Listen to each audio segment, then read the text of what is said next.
Pernah kepikiran nggak sih gimana caranya kitab suci yang udah ribuan tahun umurnya, kok bisa relevan banget buat hidup Anda sekarang ini? Iya, ini tuh bukan sekedar bacaan biasa loh.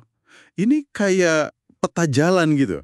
Buat memahami Al-Quran lebih dalam, surah per surah, bisa banget memperkaya jiwa kita. Nah, jangan sampai kelewatan momen ini ya.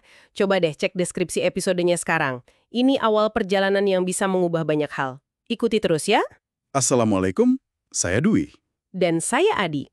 Selamat datang lagi nih di 8 Bit Ilmu Bermanfaat. Aduh, seneng banget deh Anda gabung lagi sama kita hari ini. Jangan lupa ya, ikuti podcast kami di platform manapun Anda dengerin. Terus, subscribe juga kanal YouTube-nya, biar nggak ketinggalan. Sip. Di sini nih kita bakal mulai perjalanan yang lumayan spesial. Kita mau coba ngupas tuntas Al-Quran ya, surah demi surah. Eksplorasi mendalam gitu insya Allah. Betul banget, kita usahakan ya, bahasanya yang gampang dipahami, terus ada refleksi-refleksinya dan gimana sih kita bisa pakai ini di kehidupan sehari-hari? Oke deh.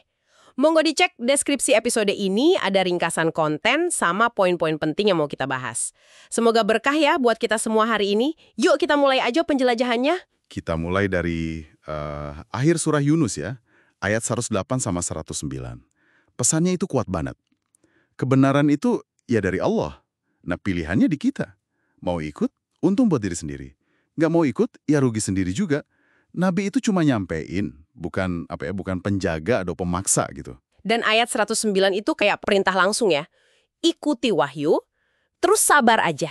Sampai nanti Allah kasih keputusan. Ini penting nih, soalnya negasin kalau Allah itu hakim paling adil. Kayak fondasi gitunya. Negasin sumber kebenaran sama akibat pilihan kita sebelum masuk lebih jauh. Tepat. Dan fondasi ini langsung nyambung nih ke surah Hud, surah ke-11. Kebanyakan turun di Makkah, ada 123 ayat. Kalau surah Yunus tadi nekenin soal kebenaran sama pilihan, nah surah Hud ini banyak banget ngupas soal gimana kebenaran itu disampaikan lewat para nabi, terus apa akibatnya buat kaum yang nerima atau nolak. Coba kita lihat intinya di awal surah Hud ayat 1-4 deh. Fokus utamanya jelas banget. Tauhid, yakin seyakin-yakinnya sama keesaan Allah, nyembah dia aja. Menariknya, ini langsung nyambung sama perintah minta ampun, istighfar, sama taubat. Jadi nggak cuma yakin doang, tapi ada aksinya gitu. Dan ada janjinya juga kan? Kenikmatan hidup yang baik di dunia sampai waktu tertentu, terus balasan sempurna di akhirat. Tapi ya gitu, ada juga peringatan keras buat yang berpaling. Azab di hari kiamat nanti. Ini nyambung banget sama akhir surah Yunus tadi, soal pilihan dan konsekuensi. Ayat 5-6 lanjut ngegasin sesuatu yang mendasar banget. Allah itu maha tahu segalanya, apa yang kita coba umpetin di hati aja, dia tahu. Terus, soal jaminan rezeki buat semua makhluk. Ini kan bikin kita jadi lebih tawakal ya, lebih pasrah gitu. Karena dia tahu dan dia yang jamin. Betul? Terus ayat 7 ngingetin kita soal tujuan diciptakannya langit, bumi, sama hidup ini sendiri. Ya buat ujian, siapa sih yang amalnya paling bagus? Ini kayak gambaran besarnya gitu yang ngebungkus semua perjuangan dan pilihan kita. Dan uniknya ya, surah Hud juga nunjukin sifat dasar manusia di ayat 9-11. Gampang banget putus asa pas nikmatnya diambil, tapi pas kesulitan hilang jadi sombong. Tapi, nah ini dia, ada pengecualiannya. Orang yang sabar, yang melakukan sabar, terus beramal soleh. Buat mereka, ampunan sama pahala besar. Sabar lagi nih kuncinya, kayak perintah di akhir Yunus tadi. Surah ini terus isinya banyak kisah para nabi. Tapi bukan cuma cerita dongeng ya. Ini ada polanya, berulang terus. Nabi datang bawa peringatan. Kaumnya nentang. Macam-macam alasannya. Terus ya datang akibat dari pilihan mereka itu.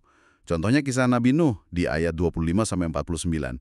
Gimana beliau tetap dakwah meskipun diejek pas bikin kapal, sampai akhirnya ya banjir besar itu datang sebagai hukuman buat kaumnya yang keras kepala. Kisah-kisah lain kayak Nabi Hud sama kaum Ad, Nabi Saleh sama Samud, Nabi Lut, Nabi Syu'aib, bahkan sekilas soal Nabi Musa sama Fir'aun, polanya mirip-mirip semua ya. Intinya tuh bukan cuma detail ceritanya, tapi pelajarannya itu. Akibat sombong, durhaka, nolak petunjuk Allah, ini kan jadi penguat hati juga buat Nabi Muhammad waktu itu. Dan ya buat kita juga sekarang. Iya, bener banget. Dan di bagian akhir surah, ayat 100-123, kayak ditarik kesimpulan gitu dari semua kisah tadi. Kebinasaan ya karena kezoliman diri sendiri, Terus ada perintah buat istiqomah, teguh di jalan lurus. Larangan condong ke yang zolim, perintah sholat, sabar, tawakal penuh sama Allah yang Maha Tahu. Ini bekal praktis banget sih. Nah, setelah perjalanan yang, wah, lumayan intens ya, di surah Hud dengan contoh kaum-kaum dulu itu, kita pindah nih ke awal surah Yusuf, surah ke-12. Di ayat 3 disebutnya Ahsanul Qasas, kisah terbaik. Menarik ya, abis kisah-kisah kehancuran, kita disuguhi kisah yang lebih personal, penuh lika-liku. Ayat 1-5 itu pembukanya. Dimulai dengan penegasan kalau Al-Quran itu turun pakai bahasa Arab, biar kita paham.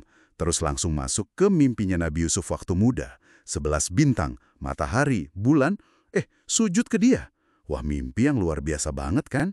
Takutnya nanti mereka dengki, terus setan ikut campur, bikin masalah. Ini langsung ngasih gambaran awal ya soal dinamika keluarga sama potensi konflik di kisah ini. Jadi, dari fondasi kebenaran dan pilihan di akhir surah Yunus, kita lihat macam-macam respons kaum di surah Hud, plus konsekuensinya sama perintah sabar dan istiqomah. Nah, sekarang kita di depan pintu kisah Nabi Yusuf. Sebuah cerita yang dalam banget soal individu, keluarga, ujian, dan akhirnya, ya, pembuktian janji Allah. Coba Anda renungkan sebentar. Polap ini sebenarnya ngungkapin apa sih tentang sifat dasar kita sebagai manusia dalam merespons petunjuk ilahi, termasuk di zaman sekarang ini. Dan gimana pelajaran dari kisah-kisah ribuan tahun lalu itu bisa benar-benar relevan dan ngebentuk tindakan kita hari ini. Wah, pertanyaan bagus itu buat direnungkan ya. Terima kasih banyak udah nyimak 8 bit ilmu bermanfaat hari ini. Semoga ada manfaatnya ya. Sampai ketemu lagi di penjelajahan kita selanjutnya. Wassalamualaikum.